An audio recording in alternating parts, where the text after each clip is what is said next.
New Hell by the Rogue Brony. Boom. Headshot. Clean shot at one of the guards. Now for the other. Another clean shot straight through the gold visor of his almost halo-like helmet. After the coast was clear, the rest of my team moved in, light shields and burst rifles ready for any resistance within the outpost. So you may be wondering, what outpost are we liberating? Well, it belongs to the capital, and I'm part of the Rogues, a group of rebels, the capital calls us, thugs. But in reality, we're what's keeping this city running. We give hope to the people. After the capital built their massive city, uniting Canada, United States, and Mexico, they set in ridiculous and brutal laws. It felt like one of those Hunger Games movies, and we are the districts and they are the capital. Anyway, after liberating the outpost, we decided to keep this one instead of demolishing it, like we usually do. We used the main tower as a lookout, and the main room on the ground floor for communications and as a conference room. As my soldier reported it to HQ for our commanders to look over, I made my way back to HQ to sort out our new intelligence in the capital. As my job as leader of the Rogues, I was in charge of all operations and movements of troops, as well as making sense of intel with my commanders. Once I arrived at HQ, I was met with guards that checked my ID and all credentials to make sure I'm not a spy.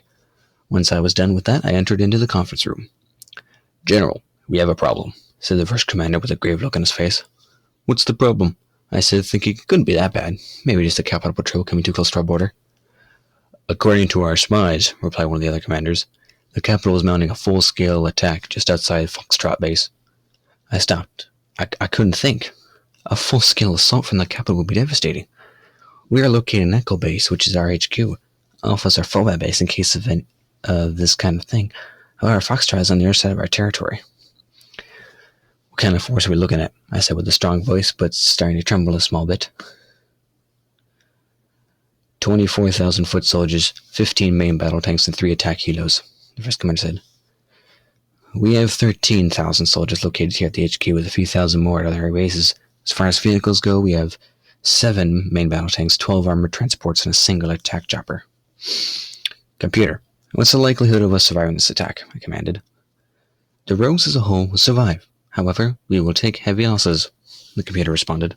"What kind of losses?" I said, beginning to worry.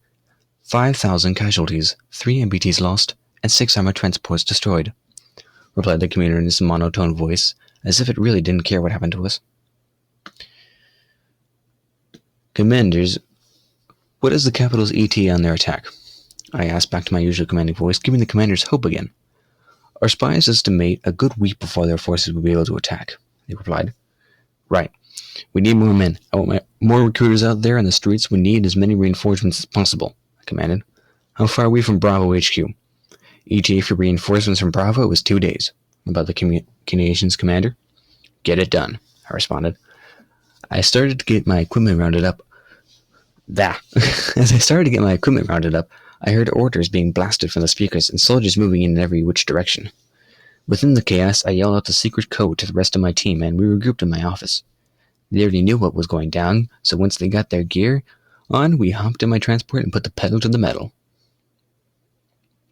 We parked the transport a few clicks out, so as not to draw attention to ourselves. For the rest of the way, we walked on foot. On our way, we remained in the shadows, as not to draw attention to us from civilians and capital officers. We set up shop on a rooftop a few hundred yards from the depot, where our spies spotted the attack force.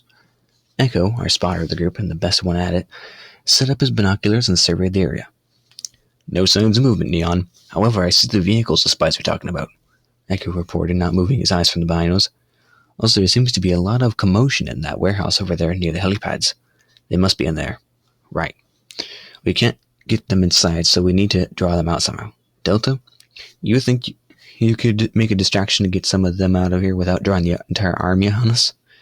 Delta, a strong, beautiful girl, was our explosives expert. Although she's only 16 and smaller than most, she still packed the punch. "Of course I can, that's my specialty," she replies with her usual enthusiastic and energetic personality.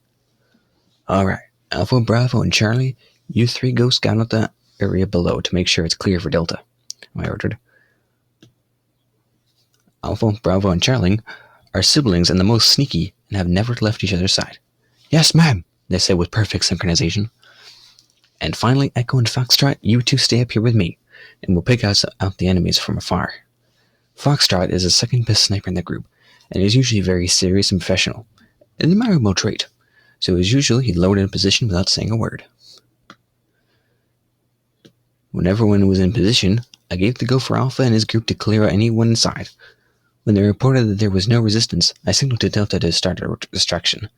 She fired off a single grenade from her 6-barrel grenade launcher high into the sky and detonated slightly above the ground, about 15 feet from the warehouse entrance. Luckily, not all of the force was in that warehouse. Only about 60 to 80 men were present. As they all rushed out in their casual wear with only pistols at hand, me and Foxtrot easily picked off a good 30 soldiers with Alpha. Bravo and Charlie quickly silenced the rest. We couldn't tell if they had requested backup or not, but we couldn't take the risk, so I quickly evacuated everyone back to the transport except for me and Delta, who stayed behind to set charges on the vehicles. We were only able to set the charges in about 4 main battle tanks before we heard engines off in the distance, so we quickly got out of there. And on our way out to detonate the charges, not only destroying the 4 MBTs, but damaging several more and demolishing the building around the complex.